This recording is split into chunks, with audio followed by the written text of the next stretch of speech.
channel here at VGBootCamp, NTK_TV, and Mystic SQ. I can't see the rest of that. But what we are going to see is game number 1 here as we start things off with Fatality versus BeJay on small battlefield. Very small stage in terms of like overall mobility, but very good in terms of getting combo extensions for both players. Yeah, no, I mean, it's just pretty much, I like to call it just small PS2, which you're still going to be able to see BeJay come out here and try to, oh god, that's a tough spot to be in. He's still going to try and control like the left or right side of the stage, just using those explosives, just creating it, you know, a war zone, literally. But the problem is that it's a smaller stage, which could allow Fatality to harass him like that. Yeah, if we can't be starting things off that quick like that. Like, I just came home from another block like 4.5 hours ago. To hop on, and then immediately Fatality's already trying to get rid of my voice right off the bat. Listen, Fatality's not gonna wait for you to wake up. You gotta wake up, and don't worry, he's gonna make sure that you get your breakfast in here. These breakfast combos, man. Try to put these stocks up bed. No, there he goes. Somebody check to see if BeJay even woke up for breakfast today. Right now, Fatality is absolutely running through everything BeJay has tried to do. There's been those up E's, but instead of on the stage, he's been using them to take him out. Oh, he went for the footstool. Fatality, you were absolutely correct. He's gonna go for another one to try and kill him on the top. But right now, BeJay's doing everything he can. He could not survive. What in the hell is Fatality, man? That is a 3-stock to start off the day. Oh, man, look, I know that he has Snake matchup experience, but man, it seems like BeJay just was not ready. Like, what did we just see?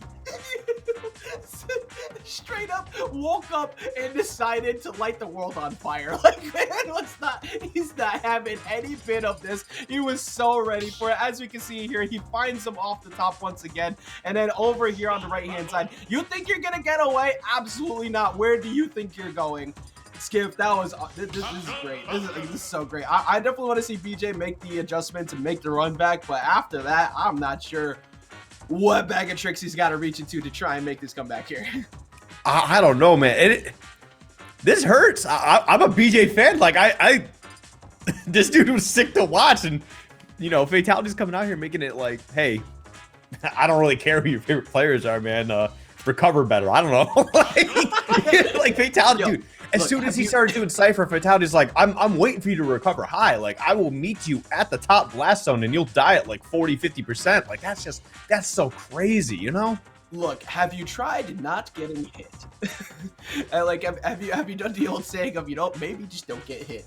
Honestly, that's like the main thing in that whole situation was usually Snake is very good at getting those grenades down, getting the trades, getting you off of him, and just continuing his pressure and, you know, punishing you for coming in.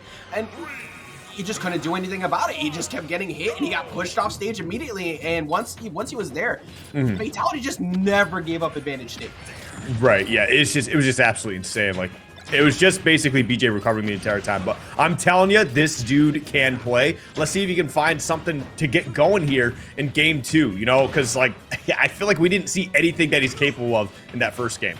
Oh my goodness, I don't think we're gonna see it. Oh! He gets hit one time and Fatality says, yeah, you're dead. Like, straight up sees murder in his eyes anytime he gets him. And now, like, once again, he parried, he got through, and he's still being pressured in the corner. He just made it back off this stock, Skip. Yeah, this is kind of rough, man. it's just what Falcon does. There's a back air. Oh, look at this jump. He's gonna go all the way off stage. There's no reason not to. You can follow that Cypher the whole way. He's gonna go try and find him again, man. He's mashing air touch for his life.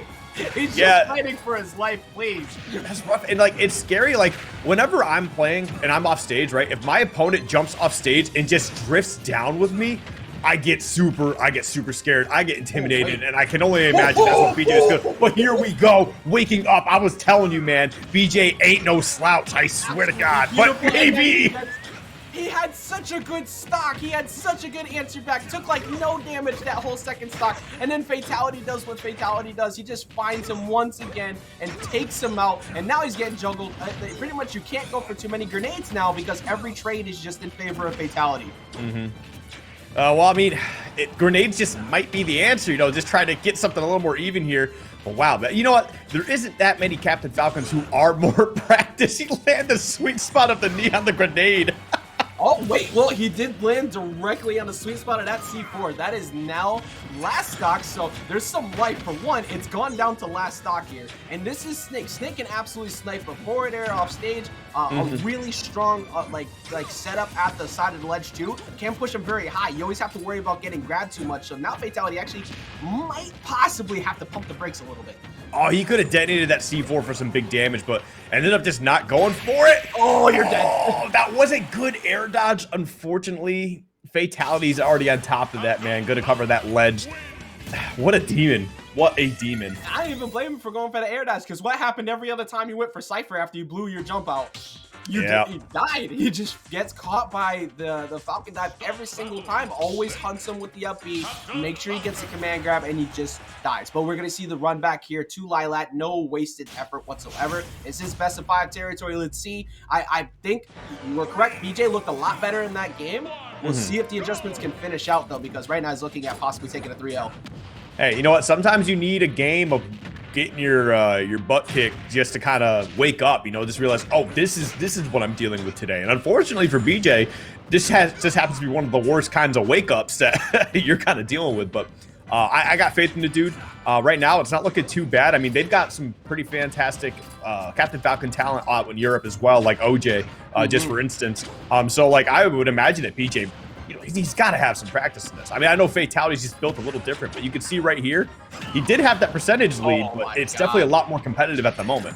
It's the Captain Falcon experience. Like once you can keep them stuck in shield for 7 minutes, but the moment they get out, they will be chasing you down to take you out. And these high recoveries have been working a lot better here with these ciphers by comparison to before, because pretty much every other one was caught in the grenade, catches Fatality slipping, and Skip, we for the first time see a not very long lead that is immediately disappeared. That makes the entire statement I was going to make before irrelevant. It's an even game.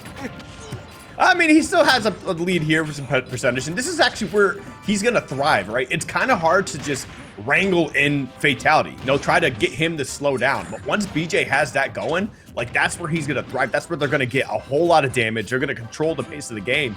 But the problem, again, is Falcon is just so damn fast, right? He's got all these options to get in on you. It's just trying to find a way to wall him out. And oh my goodness, almost ended the stock right before our very eyes once again. Yeah, trying to go catch that downer, trying to make sure that he's pretty much in a position where he can snag the lead right back, even at 51%, it wouldn't have mattered. Try to find Nair 1 into down air again right there at the ledge.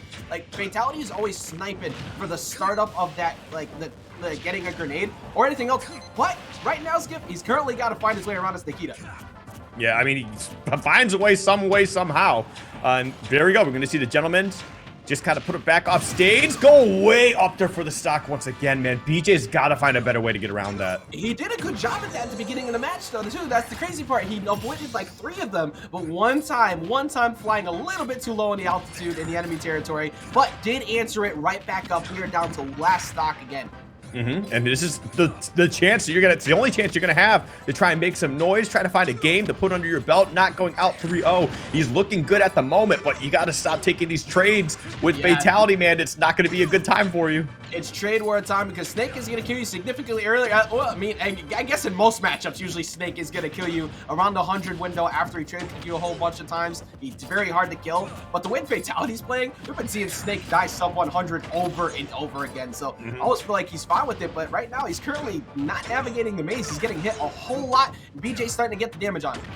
Yep. Ooh, that's a Nair 1, though. That could be big. Just going to go for the Nair. Oh, God. He doesn't care. He gets hit by the Cypher, so he gets to get back without having to free fall from that up B as well. Oh, he tried going for the up tilt and just was not able to get it. Oh, no. I think he held up and away.